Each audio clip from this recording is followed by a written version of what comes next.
Apakah tekanan untuk selalu terlihat kuat secara mental membuat banyak pemuda tidak mau mencari bantuan saat mengalami masalah? Oke, tekanan supaya selalu terlihat kuat secara mental memang membuat banyak pemuda nggak mau mencari bantuan karena kebanyakan mereka tumbuh di lingkungan yang menuntut ketangguhan tanpa cacat dan yakin bahwa mengungkapkan masalah berarti lemah. Sehingga tekanan ini menciptakan stigma bahwa seorang pemuda yang mengalami kecemasan atau depresi akan menolak mengakui kondisi dia sendiri.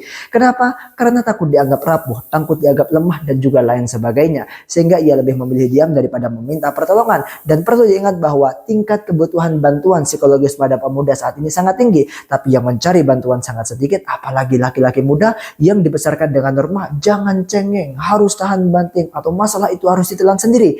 Nah, ketika mereka terus memaksakan diri untuk tampak kuat, mereka nutup-nutupi gejala dan berpura-pura baik saja di depan orang lain. Pada akhirnya memikul beban yang makin berat hingga masalah kecil berubah menjadi krisis mental yang serius bahkan fatal. Padahal yang perlu diingat bahwa Nabi Yakub itu justru menangis sampai matanya memutih karena sedih. Nabi Muhammad SAW berduka saat kehilangan putranya. Ini menunjukkan bahwa kesedihan dan derita batin bukan tanda lemah, tapi bagian dari fitrah kita sebagai seorang manusia.